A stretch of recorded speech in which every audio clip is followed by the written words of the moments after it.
జ్ఞానసన్నిధింజేర సిద్ధించు జ్ఞానంబు పమెరుగలేని వారి చేరన జ్ఞానమది శ్రీనివాసమూర్తి తెలుపు జ్ఞానమిది వినుము వినుత గుణకిరణ. ఈ పద కవిత ఏం తెలియజేస్తుందంటే, లోకజ్ఞానం కలిగిన వారు, సకల జ్ఞానాలు పొందినటువంటి అనుభవం ఉన్నటువంటి వారు స్నేహితుల దగ్గరగా చేరితే, అటువంటి స్నేహితుల దగ్గరికి వెళితే జ్ఞానమే వస్తుంది, లోకజ్ఞానం వస్తుంది, జీవన జ్ఞానం కూడా తెలుస్తుంది, ఎలా జీవించాలో కూడా అర్థమవుతుంది.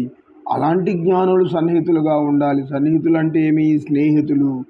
స్నేహితులుగా ఉన్నప్పుడు నిన్ను ఎలా గెలిపించాలో, నిన్ను ఎలా నిలబెట్టాలో కూడా తెలిసినటువంటి వారు అటువంటి లౌకిక జ్ఞానం తెలిసిన వారు.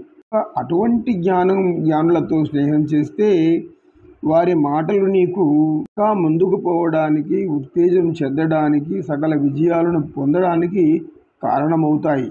కానీ మెరుగలేని వారు, స్నేహ ధర్మాన్ని తెలియని వారు, సత్యాన్ని గ్రహించలేని వారు, ఎవరి మనసు ఎలా అర్థం చేసుకోవాలో కూడా నమ్మలేని వారు, అంటే నమ్మకం లేని వారు, ఇలాంటి వారి స్నేహం చేస్తే అజ్ఞానంతోనూ అవమానంతోనూ బాధించబడతావు. కనుక అలాంటి వారి స్నేహం జోలికి వెళ్ళకు. ఓ శ్రీనివాసమూర్తి. శ్రీనివాసుడు అంటే శ్రీ వెంకటేశ్వర స్వామి. మూర్తి అంటే అనుభవించినటువంటి గుణము గల స్నేహితుడా అని అర్థం చేసుకోవాలి. తల్లి, తండ్రి, గురువు, దైవం, స్నేహితుడు ఇటువంటి వారు అయితే సత్యం గ్రహించలేక, సత్యాన్ని తెలుసుకోకుండా, పూర్తిగా జ్ఞానాన్ని గ్రహించకుండా, విషయ సంగ్రహం పూర్తిగా అర్థం కాకుండా, అవాస్తవాలు తెలుసుకోలేకుండా మాట్లాడేవారు, వారితో ఉంటే అజ్ఞానం తప్ప ఇంకేమీ రాదు, బాధలు తప్ప ఇంకేమీ మిగలవు. అటువంటి వారిని విడిచిపెట్టి మాటలను పట్టించుకోవద్దు, దానిని తలలోకి ఎక్కించుకోవద్దు.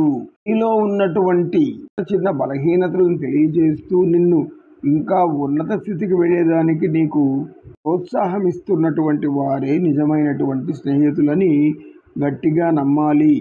మూర్తీభవించినటువంటి ఆ శ్రీనివాసుడు స్నేహితుడైనటువంటి గుణకిరణునకు తెలియజేయుచున్నాడు. ఓం సర్వే జనాః సుఖినో భవంతు, సమస్త సన్మంగళాని సంతు. ఏతత్ సర్వం శ్రీకృష్ణార్పణమస్తు. ఓం తత్సత్.